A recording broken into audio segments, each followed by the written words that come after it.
Hello everyone, welcome back to Physics Phantom. आज हम chemistry की सेकंड क्लास करेंगे। आज हमारा केमिस्ट्री का डे 2 है, जिसमें ये जो वीडियो सीरीज़ है ना, इसमें मैं आपको कंसेप्ट्स पढ़ा रही हूँ केमिस्ट्री के। एकदम स्टार्टिंग से हिस्ट्री ऑफ केमिस्ट्री से स्टार्ट किया है और वन बाय वन हम इसके सारे टॉपिक्स पढ़ेंगे, like acid base salts, metal non metal, compounds of daily use. जितने भी टॉपिक्स आपके कॉम्पिटिटिव एग्ज़ाम में आते हैं वो सब टॉपिक्स, वो यूनिट्स, वो चैप्टर्स, वो कंसेप्ट्स मैं आपको इन वीडियोस की हेल्प से कंप्लीट करवाऊंगी। और आप चैनल की प्लेलिस्ट में जाइएगा, उसमें मैंने केमिस्ट्री कंसेप्ट नाम से प्लेलिस्ट क्रिएट करी है, जिसमें आपको इसकी थ्योरी पोर्शन केमिस्ट्री के मिल जाएंगे।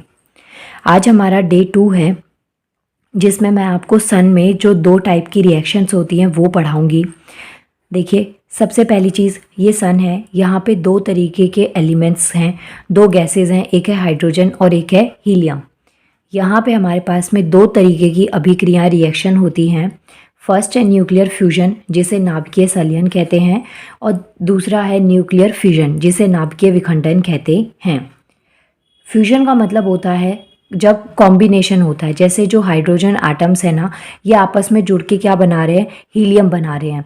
तो ये जो प्रोसेस है ना, जिसमें कॉम्बिनेशन हुआ, कंबाइन होके एक नया एलिमेंट आपको मिला, ये चीज़ हमारा न्यूक्लियर फिजन में आता है, संलयन जिसको कहते हैं। फिर ये जो हाइड्रोजन है ना, ये हीलियम ये ब्रेक होगा 2 पार्टिकल्स में या 2 से ज़्यादा पार्टिकल्स में, मतलब ये जो एनर्जी का फॉर्म है ना, ये डिसोसिएट होगा। इसे हम फिजन कहते हैं, विखंडन। विखंडन का मतलब होता है पार्ट्स में ब्रेक होना।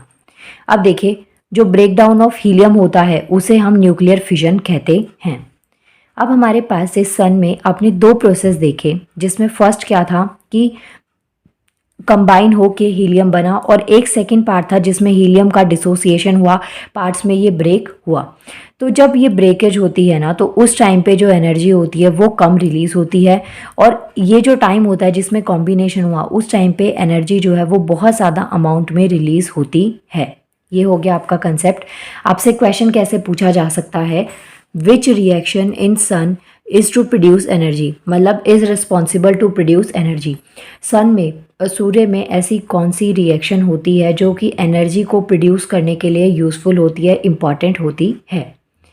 आंसर आप देंगे न्यूक्लियर फ्यूजन और फिजन।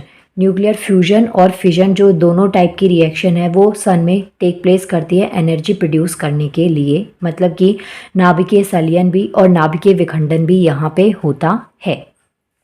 अब देखिए, नेक्स्ट हमारा पॉइंट क्या आता है कि जो न्यूक्लियर फ्यूजन है, जिसमें हमने किस एलिमेंट्स का यूज़ किया, हाइड्रोजन का।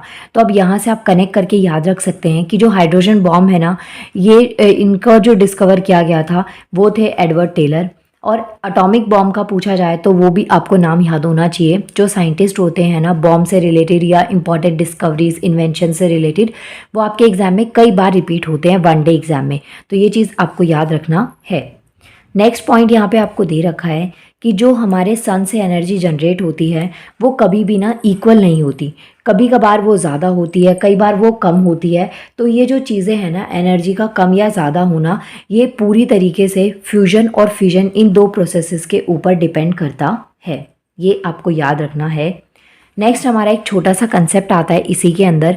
पहले तो ये जो चीज़ मैंने आपको बताई, जो न्यूक्लियर फिजन और फ्यूजन है, इसमें अगर हम जो न्यूक्लियर फ्यूजन होता है, जिसमें एटम्स जो है ना कंबाइन होके एक अलग से एटम बनाते हैं, एलिमेंट बनाते हैं, कंपाउंड बनाते हैं, तो ऐसा जो प्रोसेस है ना न्यूक्लियर फ्यूजन, जिसे हम नाभिकीय संलयन कहते हैं, अगर हम इसको कंट्रोल करना सीख जाएं तो जो एनर्जी है ना वो बहुत ज़्यादा सस्ती हो जाएगी। लेकिन ये जो रिएक्शन है न्यूक्लियर फ्यूजन, इस रिएक्शन को स्टार्ट करने के लिए ना बहुत ज़्यादा अमाउंट में टेम्परेचर चाहिए, अप्रॉक्स 5000। तो इतने टेम्परेचर को ना बियर करने के लिए एक आर्टिफिशियल डिवाइस की ज़रूरत है, और वो सक्सेसफुली ना बना नहीं पाए। यहाँ पे सन में न्यूक्लियर फ्यूजन और फिजन दोनों प्रोसेसेस होते हैं, तो यहाँ पे जो सन का टेम्परेचर है ना वो बहुत ज़्यादा अमाउंट में होता है।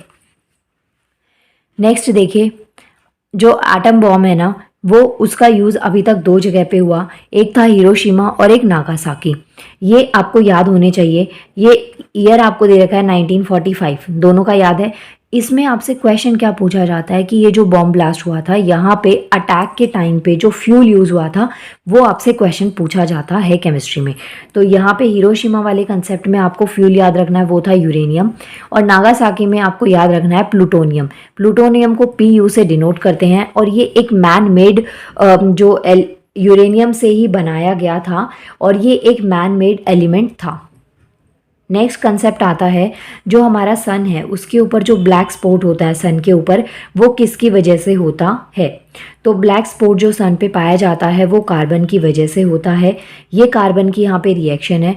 तो यहाँ पे आप देख सकते हैं पहले 4 और 2 ये हीलियम है, इसके बाद में किस में कन्वर्ट हुए, कार्बन में। तो यहाँ पे आपने क्या चीज़ देखी कि हीलियम से कार्बन तक आने में नंबर ऑफ एटम्स जो है ना वो क्या हो रहे हैं, इंक्रीज हो रहे हैं, बढ़ रहे हैं। तो अगर क्वेश्चन आ जाए कि हीलियम से कार्बन बनने में कौन सी रिएक्शन होगी, तो यहाँ पे जो एटम्स है वो जुड़े हैं, तभी ये वाला कंसेप्ट आया हमारे पास। तो जब जुड़ना होता है तो उसे हम न्यूक्लियर फ्यूजन कहते हैं, नाभिकीय संलयन कहते हैं। ये चीज़ हो गई आपकी। नेक्स्ट हमारे पास में क्वेश्चन में क्या आता है, कुछ जो एलिमेंट्स है ये एग्जाम में बहुत बार रिपीट हुए हैं, इनके आपको लैटिन नेम्स दे रखे हैं, लैटिन नेम ऑफ एलिमेंट, कि ये जो एलिमेंट्स हैं ना इनके क्या क्या लैटिन नेम हैं। यहाँ पे देखिए मैंने इसकी टेबल टाइप में बना रखे हैं, कॉलम है यहाँ पे, इधर की साइड आपको एलिमेंट दे रखे हैं, यहाँ इनके नाम दे रखे हैं, और यहाँ जो है ना ये आपको इनके लैटिन नेम दे रखे हैं और ये इनके ओरिजिनल नेम है जिस नाम से हम इसको जानते हैं। जैसे SB स्टेबियम, ये इसका लैटिन नेम है लेकिन हम इसको एंटीमनी के नाम से जानते हैं। W tungsten. अच्छा, यहाँ टंगस्टन से एक क्वेश्चन इंपॉर्टेंट है कि इसका जो मेल्टिंग पॉइंट होता है वो बहुत ज़्यादा होता है। SN tin. Hg मर्क्यूरी, ये एक मेटल होते हुए भी लिक्विड स्टेट में पाया जाता है। ऐसी एक्सेप्शंस आपके एग्जाम में पूछी जाती हैं। Ag stands for silver, Pb lead, Cu copper, Fe iron, K potassium, Na sodium, Au gold.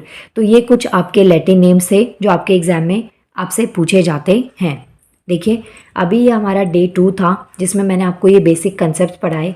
Day 3 में हम कंपाउंड्स ऑफ डेली यूज़ पढ़ेंगे जिसमें बहुत सारे आपको कंपाउंड्स मैं कराऊंगी जो कि आपके एग्जाम में कई बार रिपीट हुए हैं, और काफ़ी इंपॉर्टेंट कंपाउंड्स मैं आपको यहाँ पे इस वीडियो में करवाऊंगी। सो फटाफट से चैनल को सब्सक्राइब कर लीजिएगा अगर अभी तक आपने चैनल को सब्सक्राइब नहीं किया है, और इसके अलावा आप मुझे इंस्टाग्राम पर फॉलो कर सकते हैं जिसका लिंक मैं इस वीडियो के डिस्क्रिप्शन में आपको दे दूँगी। नाउ मिलते हैं नेक्स्ट वीडियो में। Thank you so much.